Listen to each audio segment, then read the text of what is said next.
الحمد لله رب العالمين والصلاة والسلام على رسوله الأمين أما بعد فأعوذ بالله من الشيطان الرجيم بسم الله الرحمن الرحيم إن المنافقين في الدرك الأسفل من النار ولن تجد لهم نصيرا.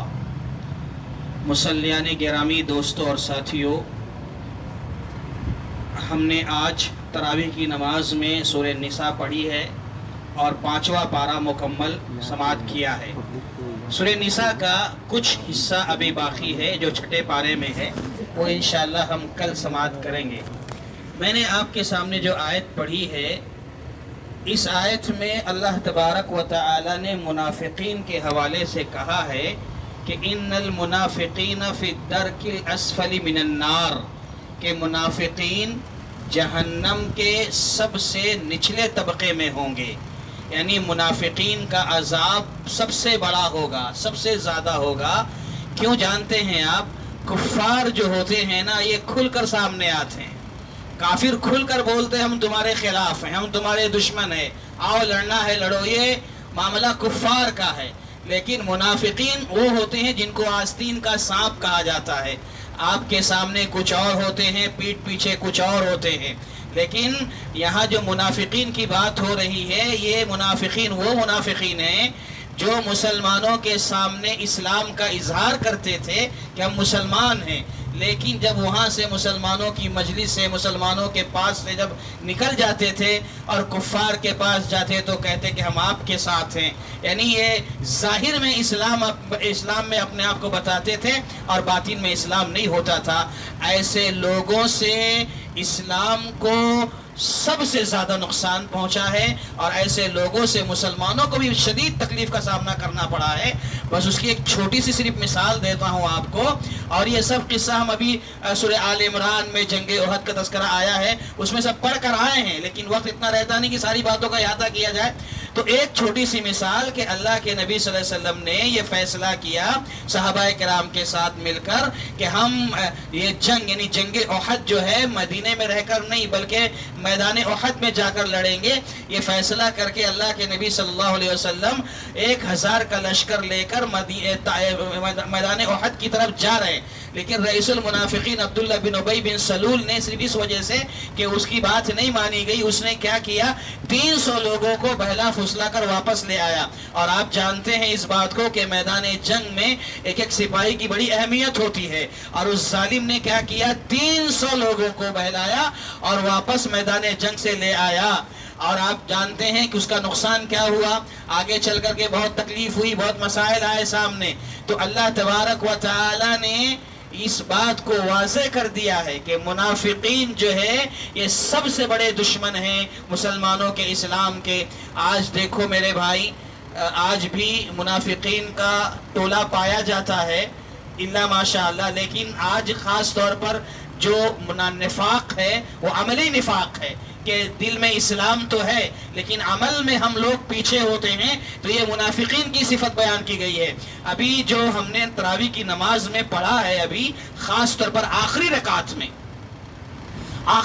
میں جو ہم نے پڑھا، ابھی سنا ہے کہ خاص طور پر منافقین کے بارے میں کہا گیا کہ قاموا الی الصلاۃ قاموا کسالی، کہ جب یہ نماز کے لیے، اول تو نماز پڑھتے نہیں، نماز کے لیے دائیں بائیں ہوتے رہتے ہیں، یہ منافقین ہیں.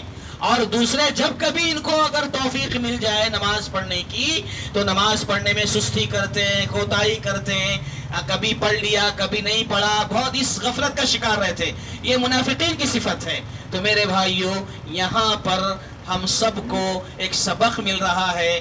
جو اعتقادی نفاق ہے جس کی وجہ سے ہمیشہ کی جہنم ہے وہ الگ ہے، لیکن ایک نفاق وہ ہے جو عملی نفاق ہے، کہیں نہ کہیں میرے اندر اور آپ کے اندر بھی پایا جاتا ہے.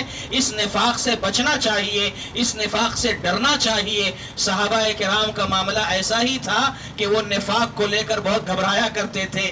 ابن ابی ملیکہ رحمہ اللہ فرماتے ہیں کہ ادرکت 30 من اصحاب النبی صلی اللہ علیہ وسلم یخافون علی النفاق، کہ میں اپنی زندگی میں 30 صحابہ کو جانتا ہوں، اور 30 صحابہ میں بڑے بڑے صحابہ، کبار صحابہ، ان کے بارے میں کہتے ہیں کہ میں 30 صحابہ کرام کو جانتا ہوں جو نفاق سے ڈرا کرتے تھے، گھبرایا کرتے تھے، پریشان رہا کرتے تھے۔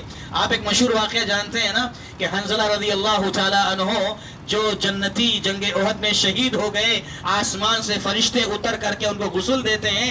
یہ حنظلہ رضی اللہ تعالیٰ عنہ کا قصہ ہے۔ ایک مرتبہ یہ گھر سے باہر نکل رہے ہیں اور بازار میں جاتے جاتے آواز لگاتے ہوئے جا رہے ہیں، نافق حنظلہ، نافق حنظلہ، کہ حنظلہ تو منافق ہو گیا، حنظلہ منافق ہو گیا۔ کیوں ایسا کہہ رہے تھے وہ؟ ان کے ذہن میں کیا آیا کہ نبی کے پاس رہتے ہیں تو ایمان ان کا بڑھ جاتا ہے، بہت اونچا ہوتا ہے، لیکن جب نبی کی مجلس سے باہر آ جاتے ہیں، اپنے گھر میں، کاروبار میں یا کسی اور کام میں مصروف ہوتے ہیں، تو ایمان ویسا نہیں رہ جاتا جیسا صحابہ اللہ کے نبی صلی اللہ علیہ وسلم کے پاس رہتے ہیں تو رہتا ہے۔ تو یہ اس وجہ سے حنظلہ رضی اللہ تعالیٰ عنہ اپنے آپ کے اندر کہہ رہے تھے کہ حنظلہ منافق ہو گیا۔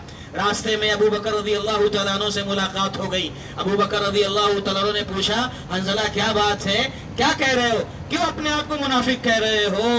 حنظلہ رضی اللہ تعالیٰ عنہ کہتے ہیں، اے ابو بکر، ہم جب نبی کے پاس ہوتے ہیں تو ایسا رہتا ہے، وہاں سے آ جاتے ہیں تو ایمان ڈاؤن ہو جاتا ہے۔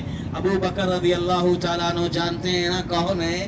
افضل البشر بعد الانبیاء، انبیاء کے بعد اس روئے زمین پر سب سے عظیم انسان اگر کوئی ہے تو صدیق اکبر ہیں۔ یہ ابو بکر رضی اللہ تعالی عنہ حنظلہ رضی اللہ تعالی عنہ کی بات سن کر کہتے ہیں، اے حنظلہ، یہی کیفیت تو ابو بکر کی بھی ہے کہ نبی کے پاس رہتا ہے تو ایمان بہت اونچا رہتا ہے، جب نبی کے پاس سے ہٹ جاتا ہے، یہاں وہاں چلا جاتا ہے تو ایمان ڈاؤن ہو جاتا ہے۔ حنظلہ یہی معاملہ تو ابو بکر کا بھی ہے۔ ابھی تک صرف حنظلہ کہہ رہے تھے نافق حنظلہ، اب صدیق اکبر بھی کہنے لگے نافق ابو بکر، ابو بکر منافق ہو گیا۔ میرے بھائیو، ہم اتنے لوگ یہاں ہیں، مرد و خواتین، اپنے دل پر ہاتھ رکھ کر سوچنا، غور کرنا، کیا کبھی ہم نے اپنے بارے میں محسوس کیا؟ کبھی ہم نے سوچا میں منافق ہو گیا ہوں؟ کبھی میرے دل میں یہ خیال آیا کہ میرے اندر نفاق پیدا ہو گیا؟ کبھی ہم نے سوچا میری فجر کی نماز چھوٹی، میری کوئی نماز چھوٹی، میرے عمل میں کمزوری آئی، کہیں ایسا تو نہیں کہ میں منافق ہو گیا؟ کبھی ہم نے ایسا سوچا؟ ایک مسلمان وہ ہوتا ہے کہ اگر اس کی فجر چھوٹ جائے جماعت سے، اگر اس کی کوئی نماز چھوٹ جائے جماعت سے، تو وہ یہ سوچنے پر مجبور ہو جائے آخر ہوا کیسے، یہ کیسے ہوا، کیوں ہوا کہ میری نماز چھوٹ گئی، فجر کی نماز۔ ایک سچا مومن وہ ہوتا ہے جو پریشان ہو جاتا ہے۔ یہی پریشانی آ گئی ابو بکر رضی اللہ تعالیٰ عنہ کو کہ ابو بکر بھی منافق ہو گیا، دونوں پریشان ہو گئے۔ کیا کریں اب؟ یہ مقدمہ لے کر گئے پیارے نبی محمد رسول اللہ صلی اللہ علیہ وسلم کے پاس کہ وہیں جا کر کے مسئلے کا حل نکلے گا۔ جب وہاں پہنچے تو اللہ کے نبی صلی اللہ علیہ وسلم کے سامنے ساری بات رکھی تو اللہ کے نبی صلی اللہ علیہ وسلم نے کہا، اے حنظلہ، اے ابو بکر، یہ ہوگا ہی ہوگا، میرے پاس رہو گے تو ایمان بڑھتا چلا جائے گا، اور جب یہاں سے جاؤ گے تو ایمان ڈاؤن ہوگا، کمزور ہوتا رہے گا، ایمان گھٹتا بڑھتا ہے۔ جب دین کی باتیں سنو گے، اسلام کی باتیں سنو گے، قرآن و حدیث کی باتیں سنو گے، جنت و جہنم کا تذکرہ ہوگا تو ایمان بڑھے گا، اور جب یہاں وہاں ہو جاؤ گے، دوسری مصروفیات میں لگ جاؤ گے تو ایمان تھوڑا ڈاؤن ہو جائے گا۔ ابو بکر، حنظلہ، ایسا ہوگا، اور اگر ہمیشہ تمہارا ایمان ویسا رہنے لگے جیسے میرے پاس رہتے ہو تو رہتا ہے، تب تو حالت یہ ہوگی کہ آسمان سے فرشتے راستوں میں آ کر تم سے سلام کرنے لگ جائیں گے۔ میرے بھائی، یہاں صرف کہنا یہ ہے کہ یہ افضل البشر ہیں، صحابہ کی مقدس جماعت ہے، یہ اپنے بارے میں اتنا شک کر رہے ہیں، شبہ کر رہے ہیں، کہیں ایسا تو نہیں منافق ہو گیا میں؟ ہم فجر پڑھتے نہیں، سوتے رہتے ہیں، اور یہاں رمضان جیسے بابرکت مہینے میں بھی ہم سے سستی ہونے لگتی ہے، غفلت ہونے لگتی ہے۔ کیا کبھی ہم نے اپنے بارے میں یہ سوچا ہے کہ کہیں میں منافق تو نہیں ہو گیا، کہیں میرے اندر نفاق تو نہیں آ گیا؟ اللہ اکبر! دیکھو یہ کون ہے؟ عمر بن خطاب رضی اللہ تعالیٰ عنہ ہے۔ ان کا نام آتا ہے تو اللہ اکبر، ایک عجیب خوشی ہوتی ہے۔ عمر بن خطاب رضی اللہ تعالیٰ عنہ کیسے ایمان کے پہاڑ ہیں، یہ ایمان کے پہاڑ ہیں۔ عمر بن خطاب رضی اللہ تعالیٰ عنہ کا درہ مشہور تھا، کوئی ذرا بھی شرارت کرتا بچتا نہیں تھا اس سے۔ ایک شخص مدینے کی گلی میں رمضان کے مہینے میں شراب پی کر گھوم رہا ہے، عمر بن خطاب نے دیکھا، اٹھایا درہ مارا، کمبخت تجھے شرم نہیں آتی؟ مدینے کے معصوم بچے روزے سے ہیں اور تو شراب پی کر مست ہے۔ یہ عمر بن خطاب بڑے جلالی تھے اور ان کا رعب و دبدبہ ایسا تھا، انسان تو انسان، شیطان بھی پناہ مانگتا تھا۔ اگر عمر رضی اللہ تعالیٰ عنہ کا راستے سے گزر ہو رہا ہے اور سامنے سے شیطان آ رہا ہے اور یہ دیکھ لیتا کہ سامنے عمر آ رہے ہیں تو شیطان اپنا راستہ بدل دیتا، کون ان سے ٹکر لے گا۔ ایسے تھے عمر بن خطاب رضی اللہ تعالیٰ عنہ، ایسا ان کا ایمان تھا، ایمان کے پہاڑ تھے یہ۔ ان کی بات کرنے جا رہا ہوں میں ابھی، عمر بن خطاب جو ایمان کے پہاڑ۔ ایک مرتبہ کیا ہوا، آسمان سے وحی آ گئی، وحی آئی کہ اے اللہ کے نبی صلی اللہ علیہ وسلم دیکھو یہ منافق ہے، یہ منافق ہے، یہ منافق ہے۔ آسمان سے لسٹ آ گئی، ایک لمبی لسٹ آ گئی منافقین کی۔ اللہ کے نبی صلی اللہ علیہ وسلم نے کسی کو نہیں بتایا، اس لسٹ کو لے جا کر حذیفہ بن یمان رضی اللہ تعالیٰ عنہ کو دیا اور کہا حذیفہ دیکھو یہ آسمان سے لسٹ آئی ہے اللہ کی طرف سے، منافقین کی ہے، خبردار اس کے بارے میں کسی کو پتہ نہ چلے، یہ راز، یہ نام فاش نہیں ہونا چاہیے، صرف تمہارے پاس رہے، کسی کو نہیں پتہ چلنا چاہیے۔ حذیفہ رضی اللہ تعالیٰ عنہ کو معلوم، اللہ کے نبی صلی اللہ علیہ وسلم کو معلوم، تیسرے کسی کو نہیں معلوم کہ اس میں نام کس کا ہے۔ البتہ اتنی بات مشہور ہو گئی کہ آسمان سے منافقین کی لسٹ آ گئی ہے، وہ کون کون ہے ان کا نام درج ہے، لیکن کوئی ہمت نہیں کر رہا پوچھنے کی۔ عمر بن خطاب رضی اللہ تعالیٰ عنہ کو جب پتہ چلا کہ نام آیا ہے آسمان سے منافقین کا، تو یہ ایمان کے پہاڑ جا کر حذیفہ سے اکیلے میں پوچھتے ہیں، حذیفہ سنا ہے کچھ نام آئے ہیں تمہارے پاس، اللہ کے نبی صلی اللہ علیہ وسلم نے دیے ہیں؟ ہاں عمر، منافقین کا تذکرہ ہے، منافقین کا نام آیا ہے آسمان سے۔ تو عمر رضی اللہ تعالیٰ عنہ کہتے ہیں ذرا سا وہ لسٹ مجھے بھی دکھا دو، میں بھی دیکھوں اس میں نام کس کا ہے۔ حذیفہ رضی اللہ تعالیٰ عنہ کہتے ہیں نہیں عمر، یہ ہو نہیں سکتا ہے کیونکہ اللہ کے نبی صلی اللہ علیہ وسلم نے منع کیا ہے۔ اللہ اکبر، نہیں دیا۔ پھر عمر رضی اللہ تعالیٰ عنہ نے اتنا کہا آخر میں، حذیفہ کم سے کم اتنا تو اشارہ کر دو کہ عمر کا نام تو اس میں نہیں ہے۔ یہ ایمان کے پہاڑ لوگ ہیں، تہجد گزار لوگ ہیں، اللہ والے لوگ ہیں، جن کا تعلق اللہ سے مضبوط ہے، مستحکم ہے، ہمیشہ ڈرتے ہیں، روتے ہیں، حکومت کر رہے ہیں، قوم کا خیال ہے، زار و قطار روتے ہیں، اللہ پوچھے گا کیا جواب دیں گے۔ ایسے متقی لوگ ہیں اور ڈر رہے ہیں اللہ اکبر کہ کہیں نفاق تو نہیں آ گیا دل میں۔ تو ہم سب کو اپنا محاسبہ کرنا ہے، ہمیں اپنا جائزہ لینا ہے۔